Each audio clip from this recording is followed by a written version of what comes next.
अस्सलाम वालेकुम। रोज़ेदार के लिए ये बातें जानना बहुत ज़रूरी है।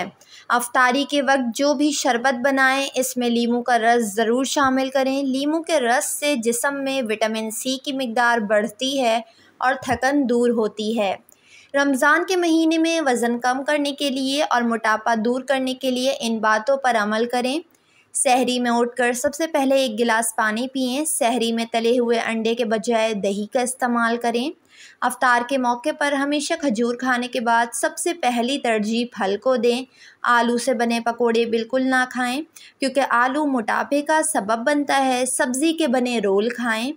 अफ्तारी के वक्त दाल के पकोड़े बनाने में तेल का बहुत ज़्यादा इस्तेमाल होता है और इस बात से ख़वातीन बहुत ज़्यादा परेशान हो जाती है क्योंकि इस महंगाई के दौर में तेल की कीमतें आसमानों पर है। जब दाल के पकोड़े बनाएं तो इसमें सोडे का इस्तेमाल बिल्कुल भी मत करें।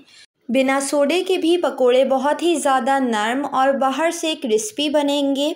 सोडे के इस्तेमाल से ही पकोड़े अपने अंदर पूरा तेल जब्स कर लेता है, जिसकी वजह से पकोड़े खाने के बाद आपको बदहज़मी और सीने की जलन भी हो सकती है।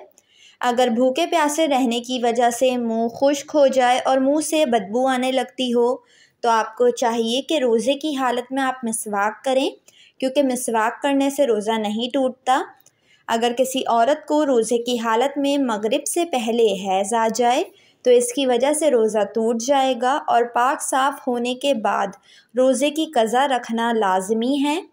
अबाबील वाहिद परिंदा है जो रमज़ान में चेहरे को ढाँप कर पानी पीता है ताकि किसी भी रोज़ेदार को इसको पानी पीता देखकर तकलीफ़ ना पहुँचे।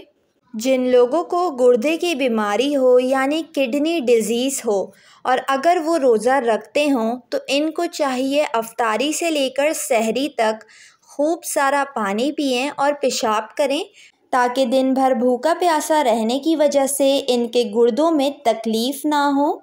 सहरी के वक्त सत्तू का शरबत पीने से पूरा दिन प्यास नहीं लगती और सत्तू का शरबत बाकी शरबतों से कई गुना ज़्यादा बेहतर है। सहरी अफ्तारी के वक्त कुछ दाने सौंफ के चबाने से पूरा दिन मुंह से बदबू नहीं आती और रमज़ान के दिनों में ब्रश करने का ख़ास ख्याल रखें।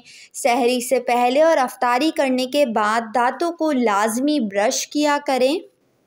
अगर आपको रोज़ा रख कर कमज़ोरी महसूस होती हो या ब्लड प्रेशर और शुगर लेवल लो हो जाता हो तो सहरी करने के बाद बिल्कुल आखिर में 2 अदद खजूर खा लें।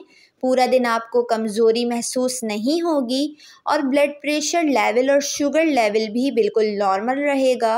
वीडियो को लाइक और चैनल को ज़रूर सब्सक्राइब कर लें।